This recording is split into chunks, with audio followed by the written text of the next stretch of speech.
All right, everybody, welcome to the Bolder Business Podcast. Today we have special guest Phil Sack on the line with us. And Phil, thanks for joining. I don't know how special it is for me to be the special guest, but thanks for having me. Yeah, Good man. to see you. It's been a while. Same, it has. So let's do a quick little intro of how we met. So, this is a brand new podcast. So I'm Paul Fontanelli. I'm the owner, founder of Boulder Adventure Park here in Texas. And I met Phil based on a project that he's developing up in Indiana. And I'll have you tell us a little bit about the project, Phil. But I was just consulting a little bit, doing a little bit of work. Like I said, it's been a little bit of a while. Hopefully we continue to work together in the future. But Phil, tell us a little bit about the project you're working on. You and I met because I was so fascinated by your indoor facility through the slide.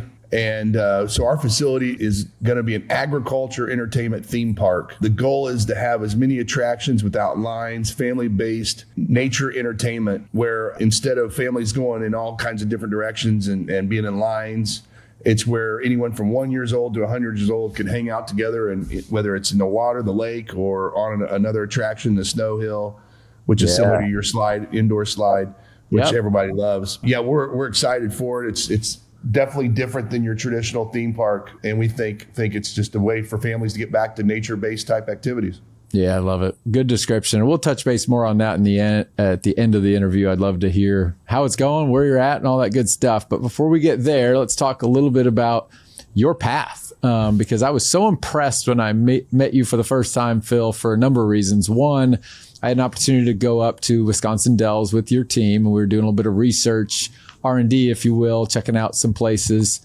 And first thing I recognized was just how good of a team you built. They all have great camaraderie. They work together well, different levels of expertise. And obviously you're, heading that team up overall, and your group is, I should say. But then also, we had a great time. We were hanging out, we went out, had some good time. Yeah. And then the next day it was all business. And I think I was so impressed with just how your leadership style can be fun, exciting, have a good time with team, and then flip into the business mode, and you were dialed into what we needed, how we need to make progress. Just your leadership skills were very impressive. And then to finish it off, the end of the trip, I had like one extra day to stick around Indiana before I flew out. And most leaders of your level would be like, hey, thanks for coming out. Let me know if you need anything. Maybe we'll grab dinner or something like that. But instead, you invited me into your home. And that was just an amazing level of just connection that you built for me, that I was just so impressed by, just how down to earth you were. And your home was amazing. We just had a great time, hung out in the hot tub, got some Taco Bell. But just overall, I was super impressed with you. And that's why I wanted to bring you on the podcast to hear a little bit more about your story, get to know you more, and share it with our listeners. Well, yeah, we were glad to have you. That was a great time. I wish you wouldn't have told me about the Taco Bell French fries, though. That was not doing me a good service at all. The nacho fries, you got to have them. Gosh, it's so good. My path is I come from government housing. Okay. And never really had any real mentorship in terms of business. My mentorship was always just how to survive, how to get the bills paid, keep the lights on. And, raised by a single mom. So for me, mom would say, hey, we're light $18 for the electric bill or the gas bill. And I'm like, all right, I'm going to go out and hustle and mow yards. And I think that experience for me, I learned at a very early age that in order to get things done, you got to have action. That was just instilled in me as a survivor was action is what equals results. You could talk about it, you can plan about it, you can theme about it, theory about it, but action outdoes everything. And so I was fortunate enough that really helped me out in life to do that. So the next thing was I realized that I wasn't the smartest guy in school. And so, when you talk about leaders and building business and being successful, you need IQ and you need EQ, obviously EQ being emotional intelligence. And I was fortunate. I did life insurance sales, the toughest stuff you can do. Okay. And that was just because I believed in it, because of my the way I was raised, and my father passed away when I was real young. We didn't have life insurance, so I believed in that. But my point of that is when I believe in something, I learned at an early age, and this was I was doing this in college, selling insurance. I knew at an early age that, again, if I had to go out and make it happen, it was up to me. What is it? What's the cheesy saying? If it's to be, it's up to me. And I really took that to heart. So I crashed and burned a lot trying to go out and really it was door-to-door sales is what it felt like. It's probably the toughest stuff you could do. But what I realized in that process was real quick that people didn't care how much I knew until they knew how much I cared. Yes. And I quickly realized that I think I was just blessed with, even though having a tough childhood, that I've just always cared about people. I went into a staffing agency that was growing tremendously in the early 90s. And fortunately, our leader and owner was tremendous leader, high IQ, high EQ guy. And I realized, this will sound cheesy, but the best book I've ever read besides the Bible that's impacted my life a lot is, and this is going to sound cheesy, is How to Win Friends and Influence Others. Okay. By Dale Carnegie. And we were mandatory to read that when I started this job in the 90s. And it was a staffing firm. I was making 24 grand a year, working my butt off, working 12-hour days with the hopes of moving up in the company. Well, I quickly realized what a punk I must have been. Even though I was a hustler, I felt like I was a punk and didn't really live life the proper way, treat people the way you should be treated. I didn't know that. I thought I did, but I kind of quickly realized that I wasn't treating people the way I wanted. And when I saw my leader, and his name's Stephen Bisciotti, that name may ring a bell with some people because he owns the Baltimore Ravens. Wow. And he was kind of the first person from a business standpoint that I got to watch at ground level and just watch him take a company that was just getting started and turn it into $1 billion company. It's still a huge company today. Obviously, he bought the Ravens. This was he bought them in 2000. So he's still someone I really admire. And what I learned from his leadership, and it got funneled down through all of management over the years, was understanding that there's a lot of people have high IQ but no EQ, or there's people who have high EQ and no IQ. And I felt like that IQ I could gain by reading books and asking people who knew more about things than I did. And EQ to me was easy. It was just caring about people and taking an interest. And so when you met us that first time at Wisconsin Dells, and we went from having a lot of good times and staying out late and having fun, and then the next day it was business, it's a switch. You know, we had to go from the EQ and having the fun stuff and getting to know each other to, okay, now let's take action. Let's get things done. Yep. I don't want to keep rambling on because I could ramble on forever. As you know, I'm a talker. But yeah, I don't know if I answered your question. But yeah, for me, growing up a survivor and then realizing that you got to surround yourself with people who know more than you, and then actually doing things because you care, that combination has served me very well with putting good teams together. Yeah, clearly. I mean, Phil, you can ramble on, as you say, all you want, because you just gave us gold throughout. Like, I'm so excited to dig into your story more. Let's stick with the EQ, IQ part for a moment, because you're right. The IQ can be learned, it can be et cetera, but EQ is so valuable. And I think it's underrated overall. What would you say, advice would you give to someone as far as just the importance of EQ, how to build their EQ, and just have that skill that you've obviously developed and do very well at? Well, I always thought of myself as growing up, I always looked around and thought everybody picked up things faster than me or knew more than me. And I think part of it was, in certain families and stuff, if you have mom and dad and a really good base and they're mentoring you, they're going to have an advantage. And, my mom was just fighting to keep us, keep food in our mouths. So there wasn't a lot of times after work to do a lot of teaching and stuff, but I learned life lessons from my mom. But yep. I would say the biggest thing with IQ and EQ is an IQ person. And this is, I always felt like that, I'm just not smart. And what I realized was it wasn't that. It was I needed to get into books. I needed to ask questions. I needed to realize, okay, I always felt like people just knew stuff. And I realized, I remember algebra thinking, what the hell are we putting letters with numbers? That's how dumb it was. I'm like, what the hell is this? Why do we got these in here? And I'm watching people around me just pick this stuff up, and I'm thinking, I'm just dumb. And what I realized is that I didn't know how to learn. Okay. And I honestly, looking back on it, it was my back was against the wall my junior year in college I still don't know how I got into college, and I barely survived getting through because I just never was a good student learner. I didn't know how to learn. I didn't know how to study. Yeah. My junior year, my back was against the wall. I'll never forget. I was going to get kicked out of college if I didn't get an 88% on an accounting final exam. And this has been the greatest lesson in life I've ever had in terms of never give up. And I remember the professor back then, we had to go look at our social security number to see our grades. And I remember that professor called me in and she said, hey, she goes, I know that you're going to get kicked out of the business school if you don't get an 88%. And she said, the highest grade we've ever gotten on this final exam is an 86%. She goes, this is the toughest exam ever. And she goes, so I think was kind of giving me the whole, you need to be thinking about what your next route is and all that.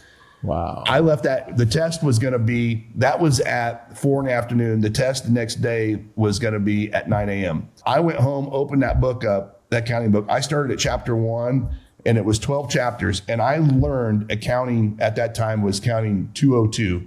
I learned that. I got a Mountain Dew and I can't imagine if you had access to Adderall these days or something. Yeah. Maybe I could have learned 2 subjects, but I had a Mountain Dew and just was drinking them, and I'm reading this book and studying, and I got done with it, and I headed to the test. I studied straight on. I headed to the test, and I was a zombie. And I took the test, and I remember as I was studying for this test, I kept thinking as I'd get stuck and couldn't learn something, I kept going, okay, I got to go back and reread this. And I was so determined that I was going to figure out, because I knew if I didn't understand chapter 1, there's no reason to go chapter 5. And so I used this book to figure, okay, I didn't have anyone to ask. It was too late. And I'm like, I'm going to figure out this accounting stuff. And so at that moment, you have like at the end of a chapter, you have questions, you go back and test yourself. I would test myself. I got it wrong. I'd go back and figure out why I got it wrong. And I wouldn't just kid myself. I would be like, okay. And as soon as I figured it out, I went to the next chapter. And sometimes I'd have to go back to another chapter. Anyway, because I made myself just sit in a room with a Mountain Dew, it was about, 12 hours straight. Yeah. When I got done with that, I was walking to that class. This was in late April of 1990. This would have been 92. And it was a nice warm day in Indiana, which was not usual in April. And I remember going, I'm going to get 100% on this test. I remember thinking that I hadn't even taken it yet. And I'm like, I don't care what happens at this test. I'm good. If I don't make it, if I get kicked out of college, I'm fine. So I take the test. I get done with the test, and there was a 5-point bonus question, and I never got bonus questions. I got done. I was the first student to turn the test in, sit on the teacher's desk, and she goes, that bad, huh? I go, no, I didn't. I go, I didn't miss a question. She goes, come on, Phil. I go, I'm telling you, I got 105%. Anyway, I had to sweat it out. So that was at 9 a.m. I had to sweat it out till like the next day at 1 o'clock before she posted them. And I go look at my number, and I see my Social Security, my last 4, my Social Security number, and I see 92%. Wow. And I was pissed. I was like, what? You want that 105. It was the first time in my life, Paul, where I actually was like, I want to talk to the teacher and find out how I missed these. Yes. Whereas usually I wanted to talk to the teacher and find out if I could retake it. That's right. Wow. And so that's just your dedication, your commitment, and your preparation. So that moment, here's my point with EQ and IQ. At that moment, I learned how to learn. I was 21 years old, and I learned how to learn. And I remember thinking, wow, I didn't realize if I could have had that experience in high school, I would have gotten straight A's. Yeah. It was so irritating that I remember thinking. So at that point, I had a GPA that was in the low 2s, and then I still had a full year to go. Yep. And that last year, I got like a 3.8. Never even gotten close to that, and it wasn't even hard. Because I had confidence that I'm not dumb. I just didn't understand how to learn, and maybe my IQ is lower, but that just means I have to work a little harder to learn it and ask questions. There you go. At that moment, I honestly, it was the best feeling ever. I thought I could do anything. I thought I could do anything in the world. What a good story. Thank you for telling that. We actually had someone on the podcast that runs a school up in New Hampshire, and that's exactly what they focus on is everyone learns different. And the traditional model may not be right for everybody. And so it's a different type of school that they run, and they do help kids figure that out earlier. And to you, obviously that was life changing. I got chills talking about it again, but good for you. One other thing I would say is I remember early in that semester, for the first time, I used the free tutoring service that we had. And I remember thinking, I'm just going to embarrass myself because they're going to try to teach me this and I'm not going to know it. And I used the tutoring service, and because I was with people that were just grad assistants, what were they, 2-3 years older than me? I felt comfortable, and I remember going, this makes no sense to me. Here's why. And then when I was able to have time to express myself without feeling like I'm going to look like I'm stupid, And to have that person come back and explain it to me, that was a really big breakthrough too. Was just I finally took a chance to go make myself vulnerable and ask somebody, how do you do this without the fear of them going, man, you're a complete loss. Got it. Yeah. It's just being not concerned about what they're thinking per se, but more just, hey, here's what I need and here's why I need it. And I'm going to keep asking questions and saying, I don't understand until that grad assistant or professor or teacher says, or mentor says, hey, I've done all I can't anymore. At that point, okay, I can walk away going, well, either that person was impatient or maybe I just can't pick it up.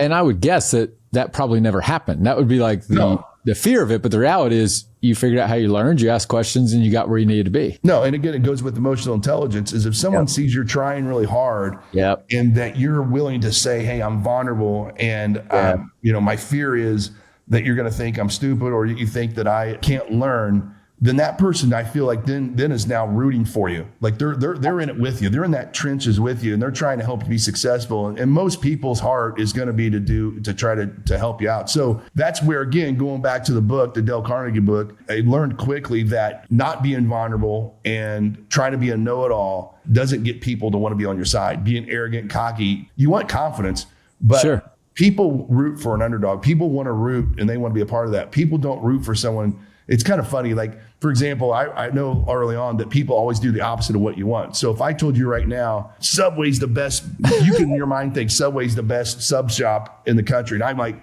Paul, Subway's the best sub shop in the country. You're going to be kind of like, you might be thinking it is, but you're like, I mean, it's good, but have you tried Jimmy John's? Have you tried this? Or if I say to you, Subway sucks, it's the worst place in the world, you could be like, well, I mean, it's not that bad. I mean, look how they've been successful. That's right. And so when I learned early on that if you're vulnerable and you just tell people kind of, hey, here's what I'm not really afraid of, but here's what my concern is. Here's my fear of wasting your time. Yeah. Most people are going to kind of root for you and try to pick you up. I think you're spot on. And, the old saying is vulnerability begets vulnerability, right? Like if I'm vulnerable with you, you're more likely to be, every one of us are vulnerable. It's just a matter of, can we put that guard down and trust the other person? And I think you're right. Everyone wants to help. They're just nervous about it.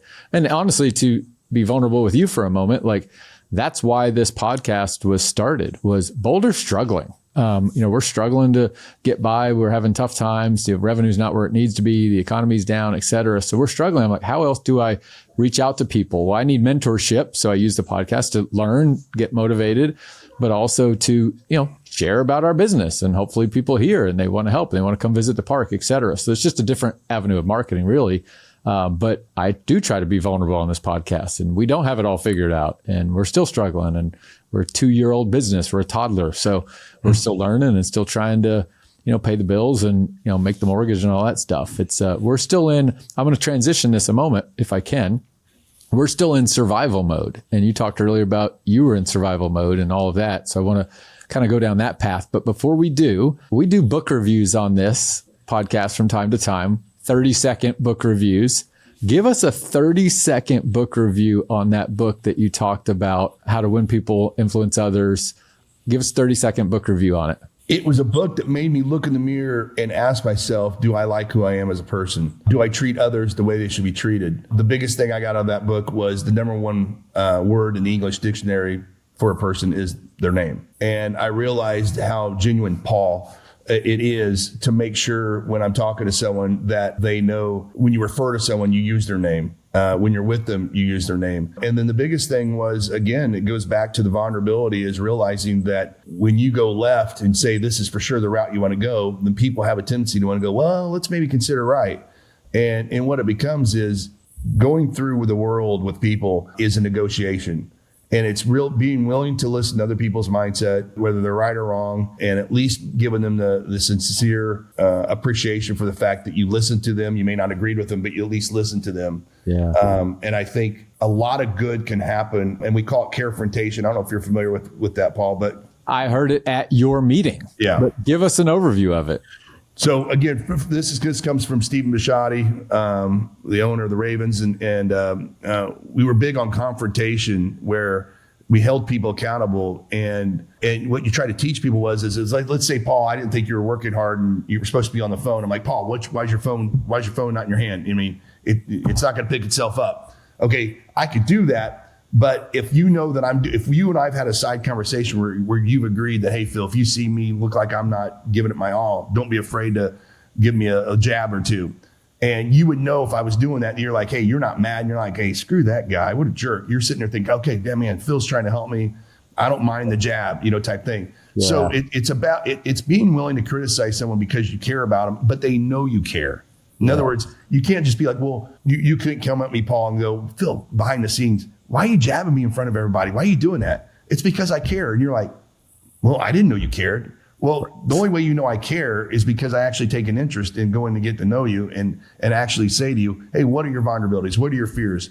What's holding you back? Why are your numbers down? So with our team, we have an agreement, and it starts with me as a leader, is making it clear that, hey, if I do something wrong, you have every right to say without any ramifications to say to me, hey, Phil, I didn't like how you handled that, because I want to know that because it's all about communication. If people understand where you're coming from and that you're trying hard to help them out, then they're going to be more open to the criticism. So we call it carefrontation, and it comes back from that book. Wow. Phil, thank you. I mean, that is just so deep thought, motivational. I'm taking a minute just to even process it, because that's why when I kicked this podcast off, like, I led with how impressed I was with you.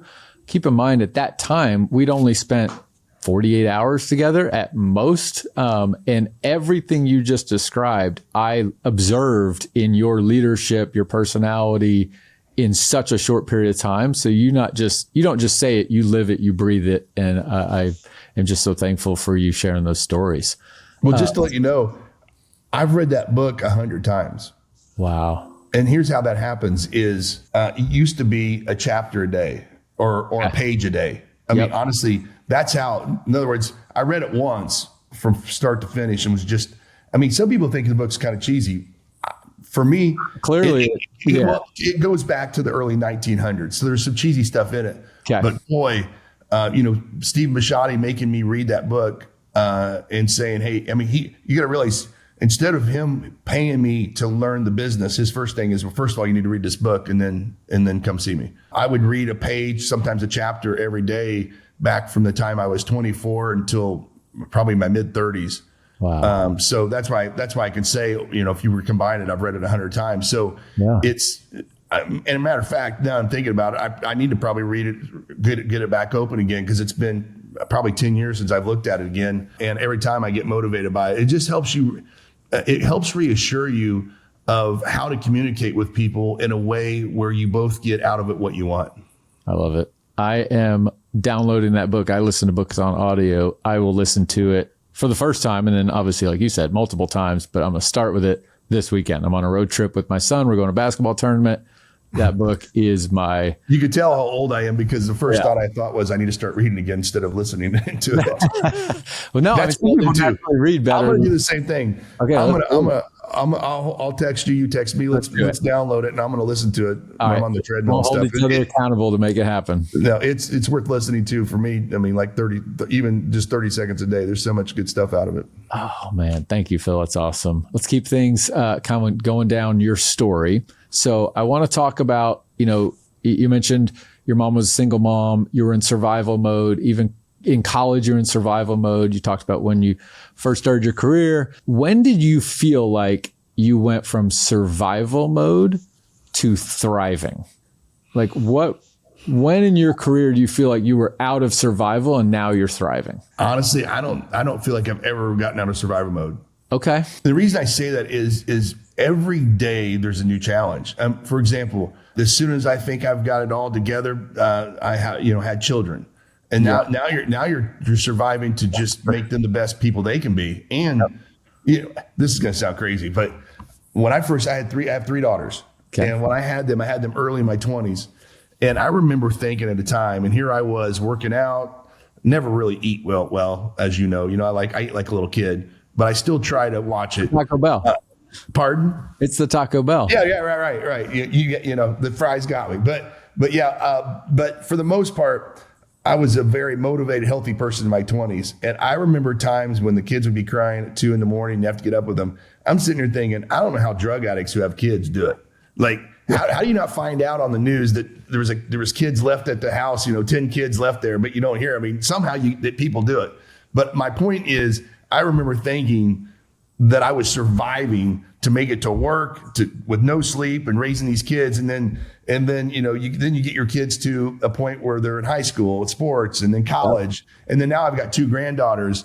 And my point is I'm always in that mode where I'm trying to teach my kids, mentor my kids. I'm also trying to learn. Just like with business, is I always get myself, as soon as I get something done, I'm in a different business or different industry, and it always feels like survivor mode to me. And so when you talk about thriving, I don't know that I'll ever have that feeling of thriving. I don't know. I don't even know if I want it, because it's not what I know. But I just feel like survivor mode is always challenging yourself. And when I learned back in '92 in that accounting situation, my back against the wall, that's a great feeling to come through. And I just don't want to ever forget that moment and slip into mediocrity or laziness.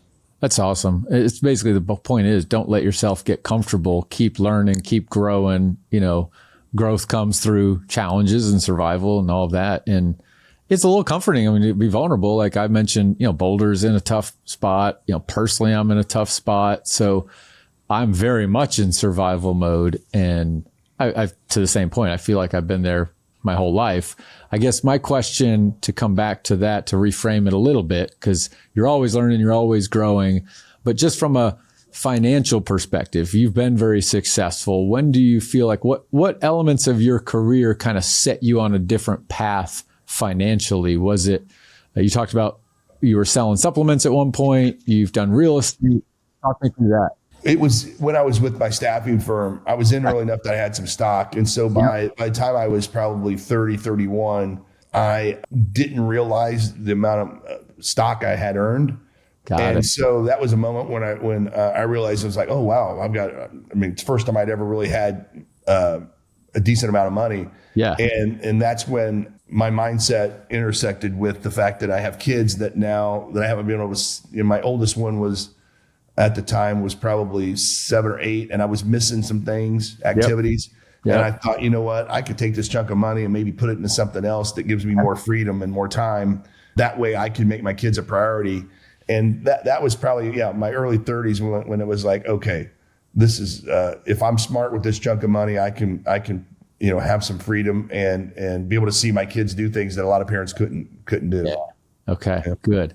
And you mentioned real estate. I know you've done real estate. Let's talk a little bit about real estate if we can. Okay. How are you, I'm assuming you're still currently doing real estate. What's kind of your main investment strategy, kind of how you work within the real estate side of your portfolio? Well, just to let you know, my real estate started when I was about 29 years old. Okay. I have no mechanical expertise. Like I said, I didn't have a father. I didn't learn stuff like that. And I don't want to learn it, if you want to know the truth of the matter. Yep.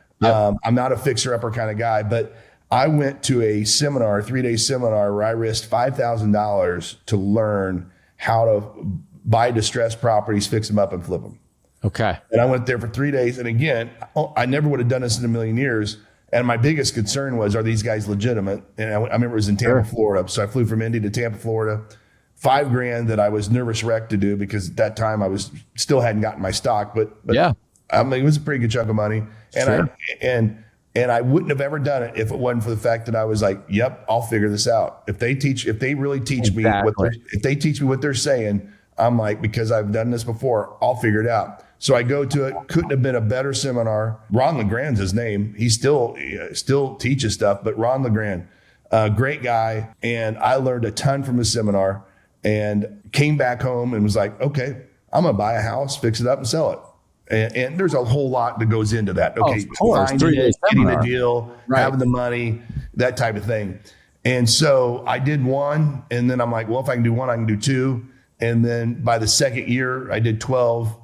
And then it just kept in 19, or not 19, sound really old, 2006. I bought and flipped 71 homes. Wow. So then what changed was the 0809 financial crisis made it hard for me to flip homes to people, because I was flipping homes to people who had a little banged up credit. Okay. So then I moved into the rental mode of doing rentals. and then moved into apartments. And what happened was, if I could go back in time, the reason I started with just real estate in a home is because that just seemed doable. That didn't seem too big to me. Then I remember when I did an apartment complex, it was a $20 million apartment complex. And I did that in 2015. That was no different than doing a $200,000 apartment complex. Really? Yeah. I mean, I remember thinking, oh boy, where am I getting myself? But same. The numbers were just bigger. The process was the same. Got it. And so once I learned the process and stuff, so then I was always wanting to do self-storage. Okay. And the reason I like self-storage is because, people sign just a 30-day lease. So usually with apartments and stuff, you got people signing, anywhere from 12 months, maybe 36 months. Yep. Well, the average person in a self-storage unit stays for 3 years. And when you have the ability to potentially keep the market rents going up, because you can go to your whole, say it's 100-unit self-storage, I give them a 60 days notice and I can raise the rents. I know I can raise those rents to a certain point where maybe 20% of the people say this is too expensive, move out. That's fine, because you'll still feel that if you've done some market analysis. But when I realized how easy it was to manage self-storage facilities, and if market rents are going up, how you don't have to wait years to catch up to it. Yeah. And you don't have people coming and going. Right. I'm like, so I moved into that world a few years ago, where we really just focus on self-storage facilities. Okay. And I really have gotten away from the apartment stuff. I still do every once in a while. I'll buy some homes and fix them up and either rent them or flip them. But we've kind of backed away from that a little bit. But yeah, my real estate career just started at very elementary. And then as I just started getting confidence in understanding the process of these different things, nothing intimidates me now. No matter how big it is, how size. My biggest problem is I get spoiled, because when I buy something, I want to see the value of it double within a year to 18 months. Wow. So we focus on things like that we see a lot of upside in that maybe people don't see. And I'll give you an example is with like self-storage facilities is we partner with U-Haul. And so they can be a great revenue source because they're only taking a few parking spots. It's not like you have all your self-storage people there on one day. As a matter of fact, some days you don't have anybody show up. So you've got parking spots for this stuff. And so that's a really great extra revenue generator that when I'm looking at buying self-storage facilities, I know in the back of my head, this is probably going to qualify for U-Haul. So there's instant revenue that the current owner doesn't have. And then the other thing is just like billboards, trying to find out, are we in a spot where we would be able to get permitted to put a billboard up and get some easy advertising money. So that's become something it's fun for me because I see how the process is so much smoother and easier and less to manage than what I've done in the past. Yeah. So that's motivating for me. That was a master class in like just different strategies of how to see opportunity and create opportunity. I mean, I'm seeing exactly what you're saying of, hey, there's a storage facility that may be up for sale or whatever it is that maybe just hasn't maximized its opportunity. Well, through your experience and your knowledge, you can assess that. You can, obviously value it in your own terms. Assume you can buy it at X, you can value it at Y based on those improvements. And all of a sudden you've got a billboard up there generating revenue. You've got U-Haul in there. I'm sure you'd fix things up and can get a little bit better rent on the storage if there was opportunity there. And like you said, double your money in a very short period of time based on your collective expertise and experience. I mean, that was an awesome example that you just walked us through. Thank you. Yeah. Hey, we're all in this together. Absolutely. I'm transparent, whatever I can help and teach.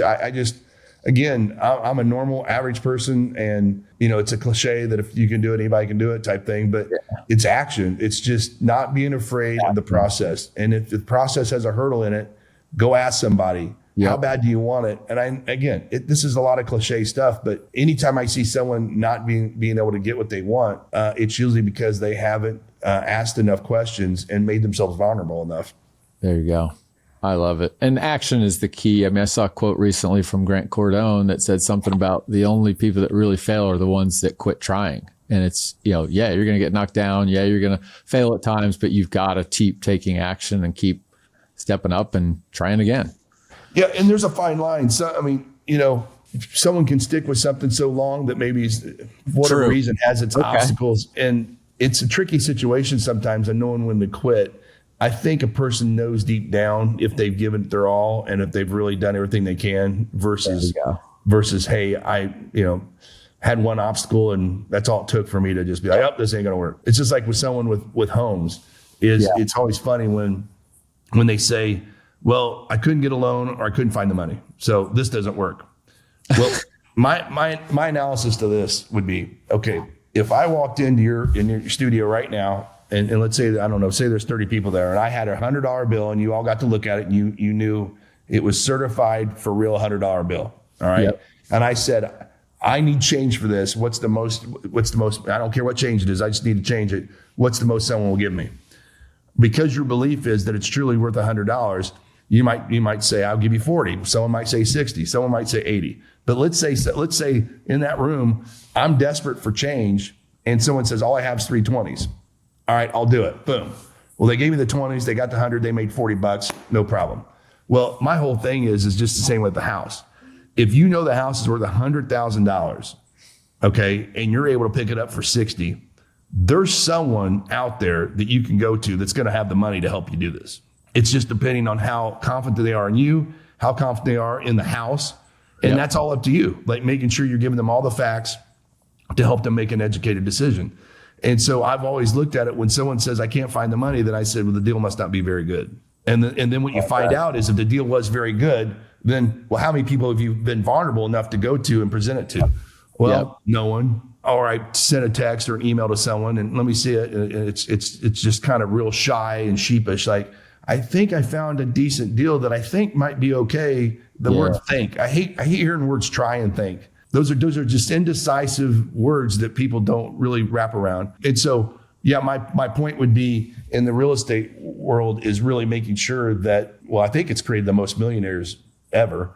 I believe. And so when people look at getting into it, it's really interesting to me where you can really see someone's character on how fast they jump out of it. And it's disappointing, but that person's probably needs to go get an 8 to 5 job and unfortunately, get paid that way.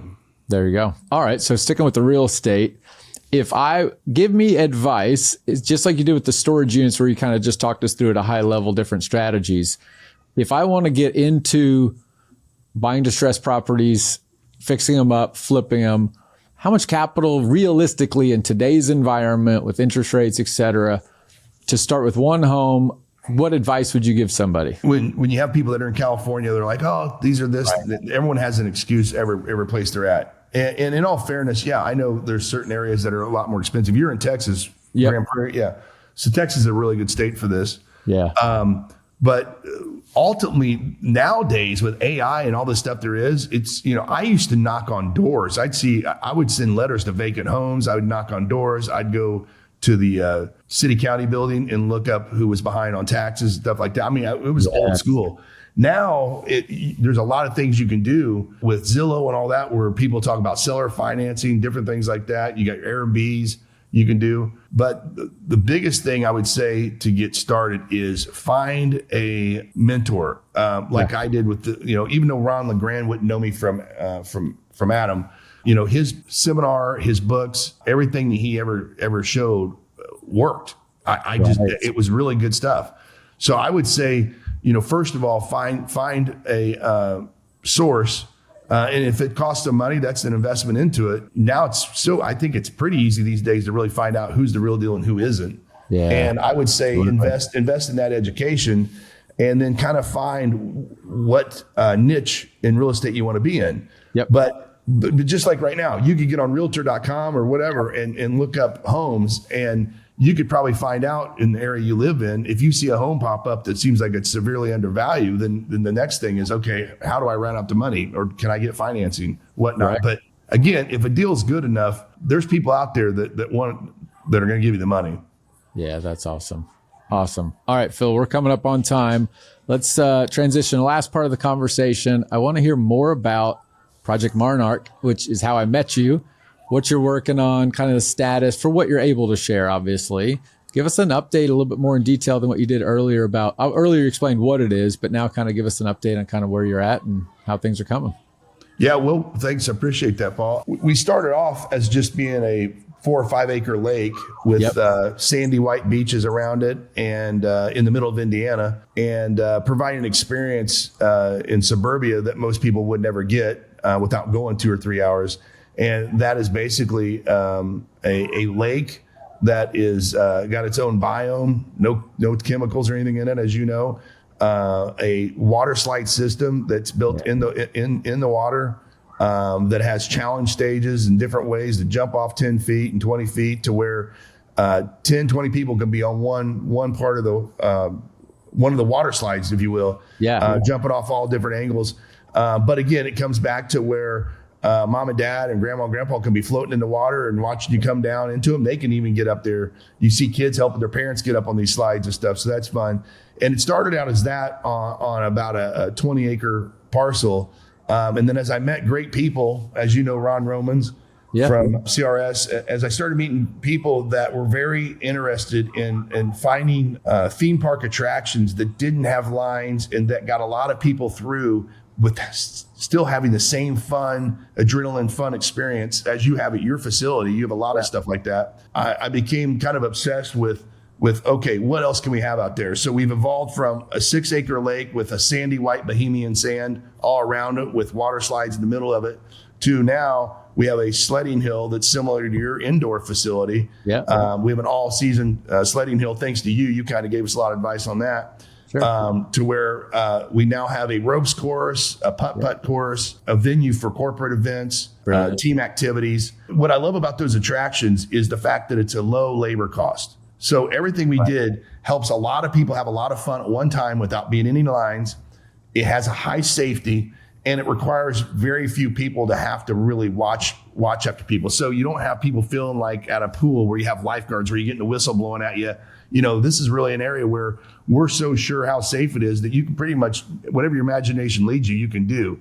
So it gives people a lot more freedom and not feeling like they're in this rule-based area, which we feel like we're in all the time, especially coming out of COVID over the years. You know, everything was so strict. So our theme park is really based on people creating their own experience by using their imagination and just taking the park by storm and not only having people there to help you experience a better time versus being a rule follower and being told how to experience it versus just going out yourself.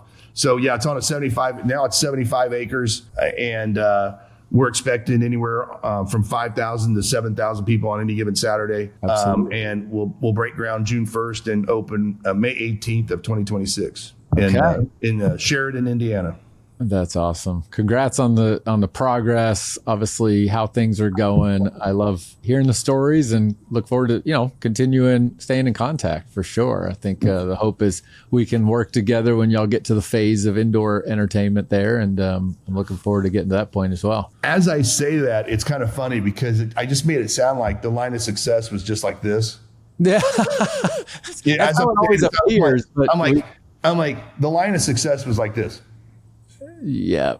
I mean, it's been 4 years, and quite honestly, again, someone with experience in doing this type of thing could have done this in 2 years. It's been 4 years because again, I don't have the highest IQ, but I just stayed with it and I've surrounded myself with some amazing people that have high IQ, and like Ron Romans, and they've all, as I've had people brought to me, I've learned how to make this theme park where it's going to be something where people come all over to experience, because again, they can create their own experience without rules and lines. So, but as I was saying that, I'm like, I just made that sound like that was that easy. And I'm sitting there thinking, wow, no, the line of success is not your straight arrow. It's, as you know, there's a lot of down, up, down, up, down, up. So I just want to make that clear. As I know for sure, because Boulder was built, we opened 5 years almost to the day from the first idea. And it takes a significant amount of time. There's ups, there's downs, there's challenges. I mean, just finding the land took me 2 years. I know it took y'all some time as well. So there's found land. Oh, no. Found it. No. Same exact thing here. Yeah. Same exact thing here. So, maybe we have an episode one time. I'd love to bring back Phil at some point in the future for sure to continue the conversations. But I think that's the reality is success looks like people just see the end and they think it was a straight line, but in reality, there's always dips and valleys and U-turns and challenges. And that's what adds that, coming back to the beginning, that survival feeling. You've got to be able to just grind through it, love the grind, work through it, and find a way. Tying it back to the accounting story. I think sometimes people are afraid to say how hard something was to get to that final thing. And honestly, that's what you got to do, is because I think that gives people even more motivation to go, oh, wow. So, not everything just falls into place for people. Some things it does, but for most it doesn't. That's right. By the way, I follow you on TikTok and I love all the videos. I love the how old am I and selfie for a pizza. I mean, I just feel like if I was there locally, that I would, if I wasn't in a good mood, I can go there and I'm going to be put in a good mood. And to have you as an owner operator there, I mean, I can tell you're passionate to have everyone have a great time. I definitely think that anyone around that area, I mean, there's got to go there and try it. I mean, that place just always looks so much fun. And then it looks like you and your staff are just really there to make sure everyone experiences a great time. So I want to see you experiencing that success sooner or later, because again, you care so much that, the people will come.